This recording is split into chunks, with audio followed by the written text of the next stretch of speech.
1000 మందికి ఒక డాక్టర్ ఉండేవారు, అది కూడా సరిగ్గా ఉండేవారు లేదు. వెల్నెస్ సెంటర్స్ అని తీసుకొచ్చారు, ప్రైమరీ హెల్త్ సెంటర్స్, ఆ తర్వాత మనం కమ్యూనిటీ హెల్త్ సెంటర్ సిహెచ్సిస్ పిహెచ్సిస్ మనకు తెలుసు. కానీ సిహెచ్సిస్ కింద కూడా ఇవాళ వెల్నెస్ సెంటర్స్ పెట్టి అక్కడ దగ్గర 13-15 రకాల జబ్బులకి స్క్రీనింగ్ చేసి ఉచితంగా పేదలకి సేవ చేసేటువంటి అవకాశాన్ని ఇవాళ ఎన్డీఏ ప్రభుత్వం కైవసం చేసుకుంది.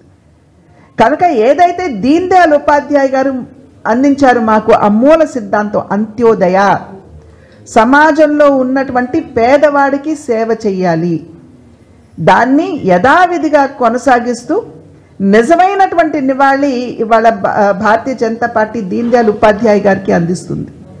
ఆ సందర్భంలో ఈ విషయాలన్నింటినీ కూడా పరిశీలించినటువంటి అనేక మంది సోదరులు ఇవాళ భారతీయ జనతా పార్టీలో చేరటానికి ముందుకు రావడం జరిగింది. వారందరినీ స్వాగతిస్తున్నాం. కానీ కేవలం మనం కండువా వేసుకోవటం కాదు, భారతీయ జనతా పార్టీ కండువా వేసుకోవటం మాత్రమే కాదు, భారతీయ జనతా పార్టీ సిద్ధాంతాన్ని కూడా మనం కొనసాగించవలసినటువంటి బాధ్యత ఈ కండువాతో పాటు మనకు వచ్చింది అనేటువంటి విషయాన్ని కొత్తగా పార్టీలో చేరే సోదరులు సోదరిమణులు అందరూ కూడా గుర్తించాలి అని చెప్పి అభ్యర్థిస్తూ సెలవు తీసుకుంటున్నాను. నమస్కారం. జై హింద్.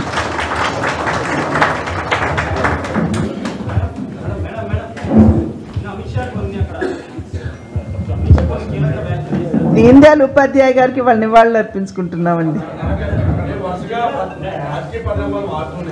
చూడండి, భారతీయ జనతా పార్టీ తన ప్రస్థానాన్ని 2 పార్లమెంట్ సభ్యులతోటి ప్రారంభించింది. ఇవాళ 300 ముగ్గురిని గెలిపించుకుంది. రాబోయే కాలంలో 350 మందిని కూడా గెలిపించుకునే స్థాయిలో భారతీయ జనతా పార్టీ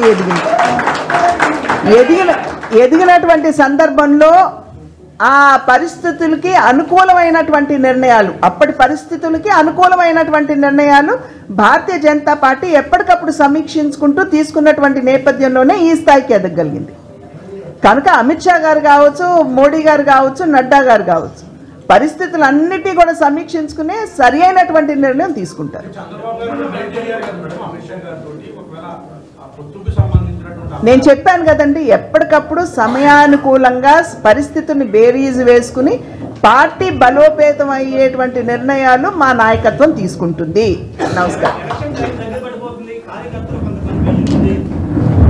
కార్యకర్తలకు ఎటువంటి కన్ఫ్యూజన్ లేదండి. భారతీయ జనతా పార్టీని బలోపేతం చేసుకోవాలనే వారందరూ పనిచేస్తున్నారు.